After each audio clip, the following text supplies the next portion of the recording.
एकदा अशी पंजाबी कढी पकोडे बनवून बघा.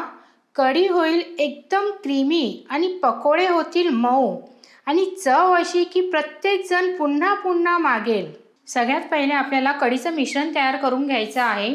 ह्याच्यासाठी चण्याचं पीठ घ्यायचं, अद्रक लसूण हिरवी मिरचीची पेस्ट घालायची, हळद, लाल मिरची पावडर, जाडसर कुटून घेतलेले धने. आता याच्यामध्ये आपल्याला थोडंसं ताक घालायचं आहे आणि हे सगळं पहिले चांगलं मिक्स करून घ्यायचं. इथे आपल्याला बेसन पीठ एकदम स्मूथ करून घ्यायचं आहे. मग बाकीचं उरलेलं ताक घालायचं, म्हणजे ना गठोळ्या पडणार नाहीत. आता याच्यामध्ये बाकीचं उरलेलं ताक घालायचं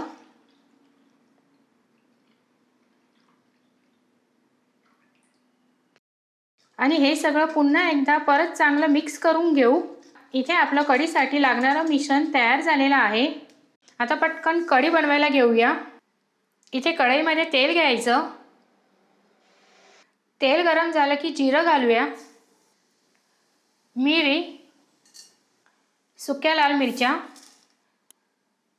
लांब लांब कापलेला कांदा. हे चांगलं आपल्याला परतून घ्यायचं आहे. हिंग घालायची. इथे कांदा चांगला नरम झाला की ह्याच्यात ताकाचं मिश्रण घालायचं आहे. ताकाचं मिश्रण टाकायच्या अगोदर एकदा चांगलं हलवून घ्या. ह्याच्यात मी थोडंसं पाणी ॲड करते, चवीप्रमाणे मीठ. आता हे मिश्रण आपल्याला जोपर्यंत उकळत नाही तोपर्यंत आपल्याला हे हलवत राहायचं आहे. नाहीतर काय होईल, बेसन जे आहे ते तळाला चिटकेल आणि गुठळ्या तयार होतील. पंजाबी स्टाईल कढी करताना धने क्रश करून नक्की टाका. त्याचा फ्लेवर आहे ना कढीमध्ये खूप छान येतो. इथे कढी बघा छान अशी उकळली आहे. आता याच्यावरती अर्धवट झाकण ठेवून हिला मंद आचेवरती आपल्याला 15 ते 20 मिनिटं चांगली उकळून घ्यायची आहे. तोपर्यंत आपण भज्यांचं पीठ भिजून घेऊया. इथे मी लांब लांब कापलेला कांदा घेतलेला आहे.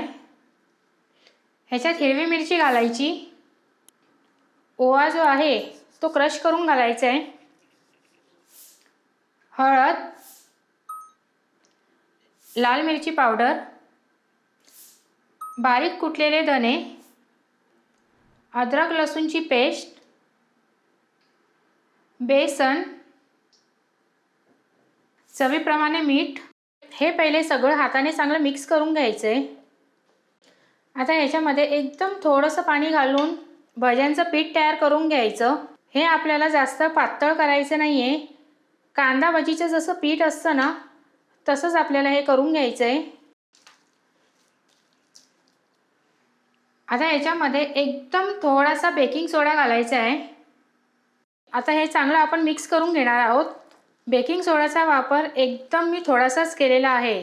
इथे आपलं भज्यांचं मिश्रण तयार झालेलं आहे. आता आपण लगेच भज्या करायला घेऊया. इथे कढी आपली तयार झालेली आहे. जर कढी जास्त घट्ट झालेली असेल तर त्याच्यामध्ये गरम पाणी घाला आणि त्याची कन्सिस्टन्सी ॲडजस्ट करून घ्या. इथे भजीसाठी तेल गरम करून घेतलेलं आहे. आता ह्याच्यामध्ये भजी सोडूया.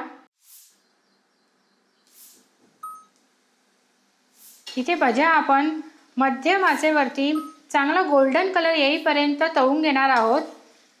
म्हणजे ना त्या चांगल्या बाहेरून क्रिस्पीसुद्धा होतील. इथे भज्यांना मस्त कलर आलेला आहे. आता ह्या आपण सगळ्या काढून घेऊ. सगळ्यात शेवटी आपल्याला कढीमध्ये भजी टाकायची आहे आणि तडका द्यायचा आहे. तर त्याच्यासाठी पहिले आपण तडका बनवून घेऊया. तर मी इथे तुपाचा तडका बनवते. याच्यामध्ये जिरं घालायचं, हिंग, सुकी लाल मिरची, काश्मीरी लाल मिरची. हा चांगला मिक्स करून घ्यायचा आहे तडका. आता कढीमध्ये भज्या टाकायच्या आणि जो तडका बनवलेला आहे तो घालायचा आहे. कढी जर आंबट असेल तर याच्यामध्ये थोडासा गुळाचा वापर करू शकतात. इथे आपली मस्त अशी पंजाबी स्टाईल कढी पकोडा बनून तयार झालेला आहे. हे जिरा राईस आणि साध्या भातासोबत खायला ना अप्रतिम लागतात। तर ही पंजाबी स्टाईल कढी पकोडे एकदा नक्की करून बघा। तर कढीची रेसिपी तुम्हाला कशी वाटली हे मला कमेंट करून सांगा। त्याचबरोबर लाईक आणि सबस्क्राईब सुद्धा करा।